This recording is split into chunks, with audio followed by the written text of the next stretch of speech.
அனைவருக்கும் வணக்கம். தமிழ்நாடு இந்து சேவா சங்கம் அமைப்புடைய மாநில தலைவர் ஆவடி ஸ்டாலின் பாரத குரல் செய்திகளுக்காக இப்போ ஒரு வீடியோ ஒன்று போடுறேன், அதை பார்த்துட்டு வாங்க.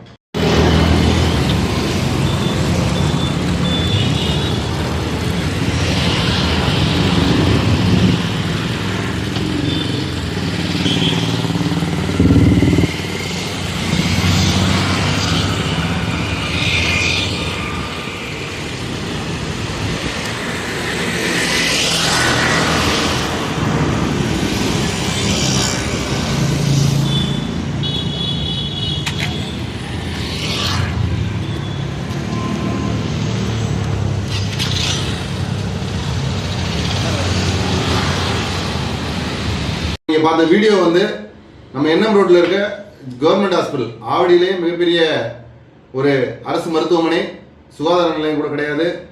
அப்படி ஒரு மருத்துவமனையோட வெளியே கழிவுநீர் வெளியே என்எம் ரோடு சாலையெல்லாம் ஊற்றிட்டு இருக்கு. இந்த ஆவடிக்கு வரக்கூடிய நகராட்சியில் பணிபுரியக்கூடிய அனைத்து அதிகாரிகளும் அந்த சாலையில தான் பயணம் பண்ணிட்டு இருக்காங்க. இது இன்னைக்கும் நேற்றுக்கும் இல்லை, கிட்டத்தட்ட 4-5 நாட்களா இதே நிலவரம் தான் அந்த இடத்துல இருக்கு. ஆனா அதை பார்த்து வேடிக்கை பார்த்துட்டு போற இந்த மாநகராட்சி நிர்வாகிகள் எல்லாம் என்ன பண்றாங்கன்னு தெரியல. இது துப்புரவு தொழிலாளர்களுக்கும் தெரியும், அந்த பகுதியில் இருக்க எல்லாருக்குமே தெரியும். ஆனா இது ஒரு அதிகாரியோ இல்ல அதுல வேலை செய்யக்கூடிய ஒரு நபரோ கொஞ்சம் கூட கேர் பண்ணிக்காம இப்படி சுகாதாரமற்ற முறையில் இருக்குது. அங்க பக்கத்துல ஒரு சர்ச் இருக்கு, டெய்லி பசங்க ஸ்கூலுக்கு போயிட்டு அந்த பக்கம் தான் நடந்து வந்துட்டு இருக்காங்க.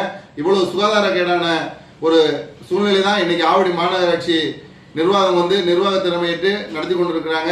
இதை உடனடியாக அரசு அதிகாரிகள் தலையிட்டு இந்த அரசு மருத்துவமனையில் இருந்து வெளியே வரக்கூடிய கழிவு நீர்களை எல்லாம் சீர் செய்து கழிவுநீர் வடிகால் வழியாக வெளியேற்ற வேண்டும் என்று கேட்டுக்கொள்கிறேன்.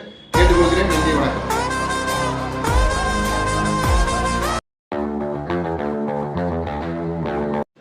அனைவருக்கும் வணக்கம். தமிழ்நாடு இந்து சேவா சங்கம் அமைப்புடைய மாநில தலைவர் ஆவடி ஸ்டாலின் பாரத குரல் செய்திகளுக்காக இப்போ ஒரு வீடியோ ஒன்று போடுறேன், அதை பார்த்துட்டு வாங்க.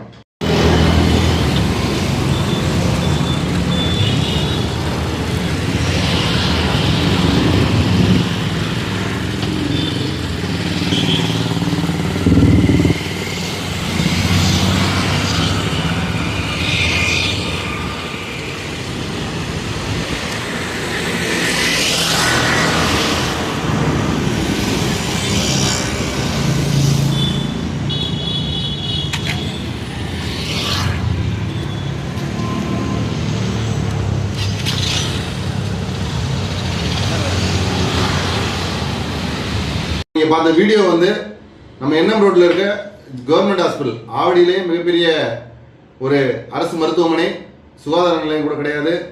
அப்படி ஒரு